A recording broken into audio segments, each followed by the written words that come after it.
हे पत्थर पूजने वालों, तुम्हें जिंदा आदमी की बात सुनने का अभ्यास नहीं है, इसलिए मैं मरकर बोल रहा हूं। जीवित अवस्था में तुम जिसकी ओर आंख उठाकर नहीं देखते, उसकी सड़ी लाश के पीछे जुलूस बनाकर चलते हो। जिंदगी भर तुम जिससे नफरत करते रहे, उसकी कब्र पर चिराग जलाने जाते हो। मरते वक्त तक जिसे तुमने चुल्लू भर पानी नहीं दिया, उसके हाड़ गंगा जी ले जाते हो। अरे तुम जीवन का तिरस्कार और मरण का सत्कार करते हो, इसलिए मैं मरकर बोल रहा हूं। मैं नरक से बोल रहा हूं। मगर मुझे क्या पड़ी थी कि जिंदगी भर बेजुबान रहकर और यहां नरक के कोने से बोलता। पर यहां एक बात ऐसी सुनी कि मुझ अभागे की मौत को लेकर तुम्हारे यहां के बड़े बड़े लोगों में चकचक हो गई है। मैंने सुना है कि तुम्हारे यहाँ के मंत्री ने संसद में कहा कि मेरी मौत भूख से नहीं हुई है, मैंने आत्महत्या कर ली थी। मारा जाऊं और खुद ही मौत का जिम्मेदार ठहराया जाऊं। भूख से मरूं और भूख को मेरे मारने का श्रेय न मिले। अन्न अन्न की पुकार करता मर जाऊं और मेरे मरने के कारण मैं भी अन्न का नाम ना आवे।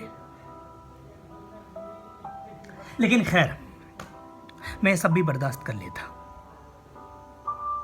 जिंदगी भर तिरस्कार का स्वाद लेते लेते सहानुभूति मुझे उसी प्रकार अरुचिकर हो गई थी जिस प्रकार शहर के रहने वाले को देहात का शुद्ध घी। लेकिन आज ही एक घटना और यहां इस लोक में घट गई।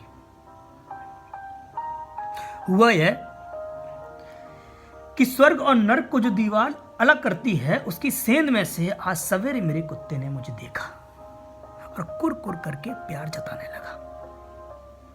मेरे आश्चर्य और शोक का ठिकाना न रहा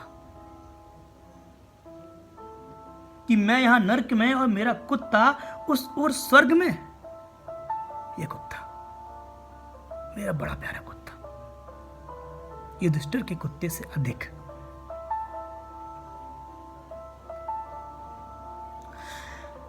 जब से मेरी स्त्री एक धनी के साथ भाग गई थी, तभी से कुत्ता मेरा संगी रहा है। ऐसा कि मरा भी साथ ही। कभी मुझे छोड़ा नहीं इसने। बगल का सेठ इसे पालना चाहता था। सिठानी तो उसे बेहद प्यार करती, पर यह मुझे छोड़कर गया नहीं, लुभाया नहीं। सो मुझे सुख ही हुआ कि वो स्वर्ग में आनंद से है। पर मेरे अपने प्रति किए गए अन्याय को तो भुलाया नहीं जा सकता ना। और भाई, ये तुम्हारा मृत्यु लोक तो है नहीं कि जहां फरियाद नहीं सुनी जाती हो, जहां फरियादी को ही दंड दिया जाता हो, जहां लाल फीते के कारण आग लगने के साल भर बाद बुझाने का ऑर्डर आता है। यहां तो फरियाद तुरंत सुनी जाती है। सो मैं भी भगवान के पास गया और प्रार्थना की कि हे भगवान, पृथ्वी पर अन्याय भोग कर इस आशा से यहां आया कि न्याय मिलेगा। पर यह क्या कि मेरा कुत्ता तो स्वर्ग में और मैं नरक में। जीवन भर कोई बुरा काम नहीं किया, भूख से मर गया, पर चोरी नहीं की, किसी के आगे हाथ नहीं फैलाया।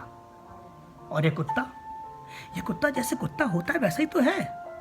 और कई बार तो आपका प्रसाद खाते खाते पिटाए, और आपने ऐसे स्वर्ग में भेज दिया और मुझे नरक में। और भगवान ने एक बड़ी बही देखकर कहा कि इसमें लिखा है कि तुमने आत्महत्या की है। मैंने कहा नहीं महाराज, अरे मैं भूख से मरा हूं, मैंने आत्महत्या नहीं की है। पर वे बोले नहीं, तुम झूठ बोलते हो। तुम्हारे देश के अन्न मंत्री ने लिखा है कि तुमने आत्महत्या की है। तुम्हारे शरीर के पोस्टमार्टम से यह बात सिद्ध हुई है। और भगवान आसमान से गिरते गिरते बचे जब मैंने उनसे कहा कि भगवान, यह रिपोर्ट झूठ है।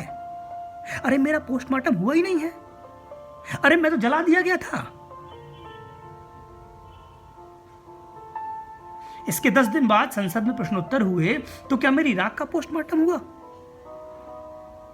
और तब मैंने उन्हें पूरा हाल सुनाया।